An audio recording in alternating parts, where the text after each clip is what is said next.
Swastiastu, perkenalkan, nama saya Hector Widya Praminta, absen 8 dari fase E perhotelan 3. Di sini saya akan membacakan teks biografi dari Tijile Riwut, pahlawan nasional dari Kalimantan.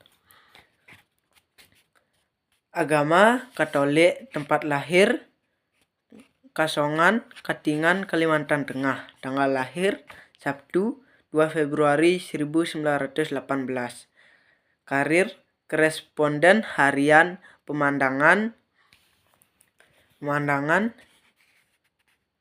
koresponden harian pembangunan, anggota KNIP 1946 sampai 1949. Gubernur Kalimantan Tengah 30 Juni 1954 Februari 1967. Marsikal pertama Kehormatan TNI atau AU. Penghargaan Gelar Pahlawan Nasional 1998. Namanya diabadikan sebagai salah satu bandar udara di Palangkaraya.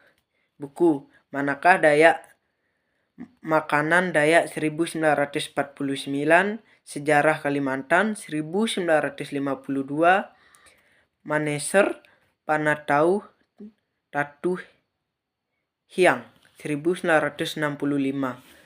Potensial dalam bahasa Dayak Ngaju Kalimantan membangun 1979. DJ Riwut lahir di Kosongan 2 Februari 1918, meninggal di kota Banjarmasin, Kalimantan Selatan 17 Agustus 1987.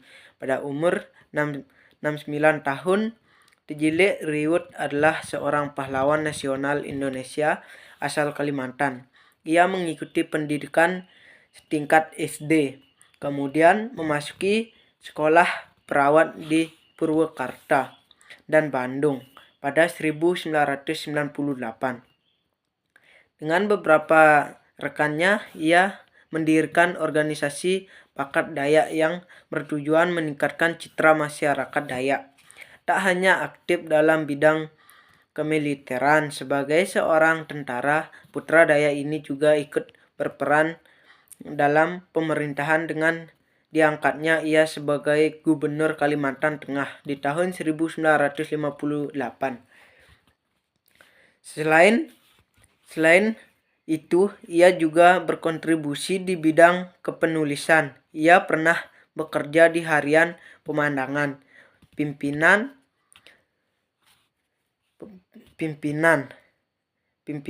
Tamran, serta harian Pembangunan, Pimpinan Sanuis Pane. Ia pun menulis beberapa buku mengenai Kalimantan seperti Makanan Dayak, Sejarah Kalimantan, Maneser Panatau Tatuh Hiang, dan Kalimantan Membangun.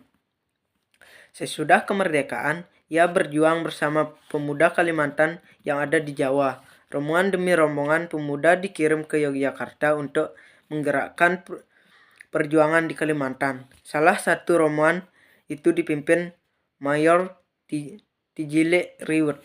Di kota Waringin, ia mendirikan pemerintahan darurat Republik Indonesia PDRI. Di beberapa tempat didirikannya pasukan bersenjata untuk melakukan perang gerilya melawan Belanda. Ia beberapa kali terlibat dalam pertempuran. Ia juga mengadakan pertempuran dengan kepala-kepala suku-suku Dayak. Pada tanggal 17 Desember 1946, Tijile Riwut dan beberapa tokoh perwakilan suku-suku Dayak di pedalaman Kalimantan yang berjumlah 142 suku berkumpul bersama untuk melaksanakan sumpah setia kepada pemerintah Republik Indonesia dengan upacara adat leluhur suku Dayak. Lalu pada tanggal 17 Oktober 1945, ketika ia berada di Yogyakarta yang saat itu menjadi ibu kota negara Indonesia, ia mendapatkan perintah dari Surya Dharma, Kepala TNI AU waktu itu, untuk memimpin operasi penerjunan pasukan payung kali pertama oleh pasukan MN 1001 di Desa Sambi, Kota Waringin, Kalimantan Tengah. Dalam operasi tersebut, Tijile Riwut bertanggung jawab menjadi penunjuk jalan.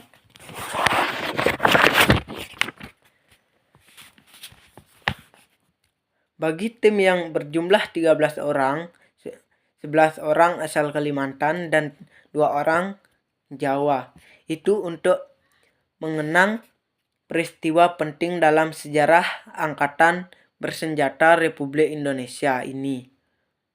Tanggal 17 Oktober pun resmi ditetapkan sebagai Hari Pasukan Khas TNI AU.